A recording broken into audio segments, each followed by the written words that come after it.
Welcome everybody, Ravenar here, and today we're going to talk about Battlefield of Eternity. Most importantly though, if you haven't already, make sure that you check out my drafting guide. I'm going to post a link to that down below in the description. And as always, I do want to remind you that the purpose of this guide is to give you a few quick tips and tricks that might help you out on this map. But without any further ado, let's hop in.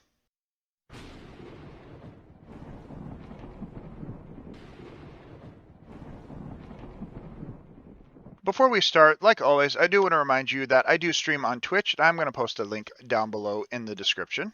So this map's going to work a little differently than the 3-lane maps that you guys might be used to, because there's going to be a little bit different priority in the heroes that you pick here.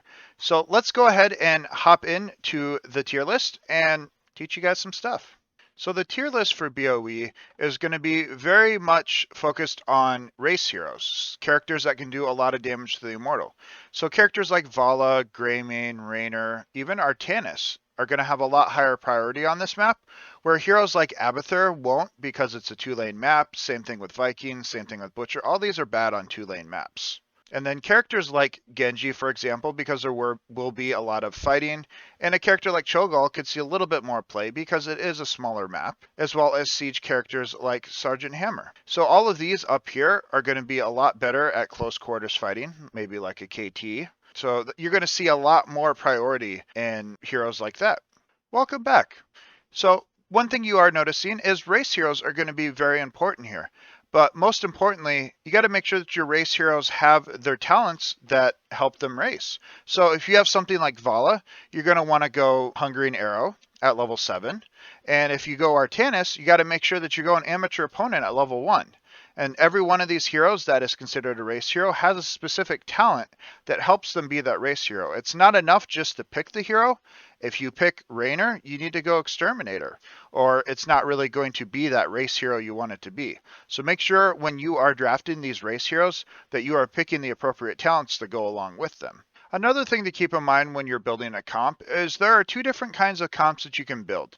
There's obviously the race comp, which is the one I would recommend, but that doesn't always happen based on what your team wants to draft. Sometimes you end up with a team fight comp anyway. The last thing you want to do is try to race with your team fight comp. If you end up with characters that can't race, you always want to defend and you want to try to wipe out the enemy team so you can take your Immortal. Otherwise, you're never really going to have the opportunity to do so. The next part of this map is obviously going to be the camps. So there are going to be two different kinds of camps on this map. There are going to be the Impalers, which are going to be the small camps that are located on the top and bottom of that map. And then there's going to be the Fallen Shaman camps, which are, I would call them medium camps that like to spawn additional minions when they're pushing. So when it comes to the camps, there's a couple strategies you can use with both of these camps. So the Impaler camps that are on the bottom, if you end up with a player advantage on the bottom side of the map, you could use that advantage to take those Impalers and push with them, whether it be before the objective spawns or just while you guys are in lane. And in response to the objective as well, the Fallen Shaman camp that are on the left side or the right side of the map in the center, you want to utilize those and send those right before the objective spawns. So the first objective, for example, you can send those about 2 minutes and 40 seconds into the match, because that will be 20 seconds before the objective spawns, and it'll give it a good push right into the enemy towers, and they'll either have to split off and clear it or risk losing structural advantage. Keep in mind though, your enemies will probably do the same thing to you. So what you want to do in that case is utilize your team to clear it real quick, maybe during the halftime, if you guys can force halftime, or try to defend in a way that you can also clear their camp if it does happen.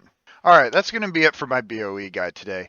Make sure if you guys enjoyed this one that you obviously check out my other guides for the other maps in the ranked rotation as well as let me know in the comments section. Most importantly though, don't forget to subscribe, like, hit the notification button, but most importantly, have a good night everybody. Have any thingies left? Any manas? Oh, I sniped someone! that was the most random Q I could ever throw off, and I just happened to kill Zul'jin.